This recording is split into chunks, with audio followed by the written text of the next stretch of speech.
Hello, friends. It was the month of March in 1984. The sea waves were calm, but the air carried an icy chill. The night was slowly getting darker. Around this time, a fishing boat named Hellisei VE503 was sailing near the Westman Islands of Iceland. There were a total of 5 fishermen on board, and one of them was Gudlaugur Fridthorsson, a quiet, hardworking man with a heavy build. For him, it was just another night at work, but he had no idea that this night was going to change his life forever. A night that would make people astonished by his story for generations to come. Around 10 p.m., everything seemed normal. The sea was calm, the sky was dark, and everything appeared just like any other day. Suddenly, there was a loud crashing sound, and the boat began to shake violently. It had struck a rock, either due to a technical failure or some other issue. Within moments, the boat flipped over, throwing all 5 fishermen into the freezing ocean. No warning, no preparation.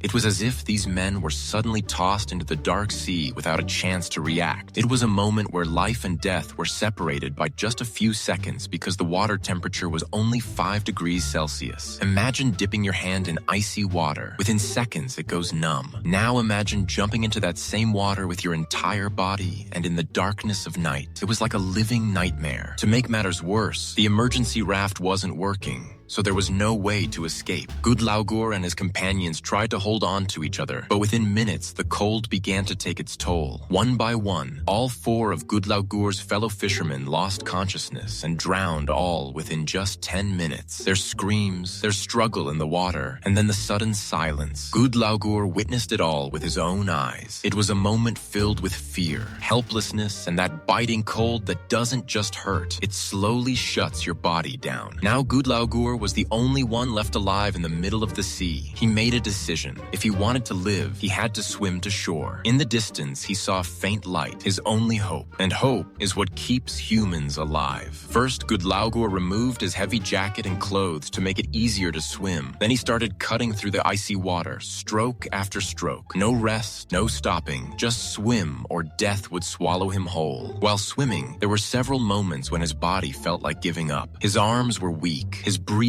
heavy, and his legs cramped badly. But Gudlaugur refused to surrender. After 6 continuous hours of swimming, he finally touched a rock. Now think about it. Many people can't swim that long even in warm water, but this man swam through icy water and cheated death. But the story didn't end there. The place where he had reached was surrounded by tall, sharp, and jagged volcanic cliffs. Barefoot, exhausted, and facing a steep climb. Every step cut his feet. Blood dripped down. Yet Gudlaugur didn't stop. By around 7 a.m., he reached a nearby house and knocked on the door. The people inside immediately realized that this man had just survived something extraordinary. They rushed him to a nearby hospital. When the doctors checked Gudlaugur's body temperature, it was below minus 34 degrees Celsius. A normal person would have died or gone into a coma at such a temperature, but Gudlaugur was conscious and talking. Seeing this, even the doctors were stunned. How could this be possible? He wasn't even shivering. To this day, medical science doesn't have a complete explanation for what happened. Later, scientists conducted research and discovered that Gudlaugur's body had an extraordinary resistance to cold. Even today in the Westman Islands, he is remembered with great respect. The same cliffs, the same icy waters. Everything still stands there, unchanged. People visit the spot to honor Gudlaugur by trying to swim in those same freezing waters. But within just a few minutes, they're forced to come out because of the unbearable cold. If you've listened carefully to this story, you must have realized this isn't just a story about survival. It's a story about the power of human will. A reminder that as long as we don't give up, even death can't defeat us. If you liked this story, don't forget to like the video and subscribe to the channel.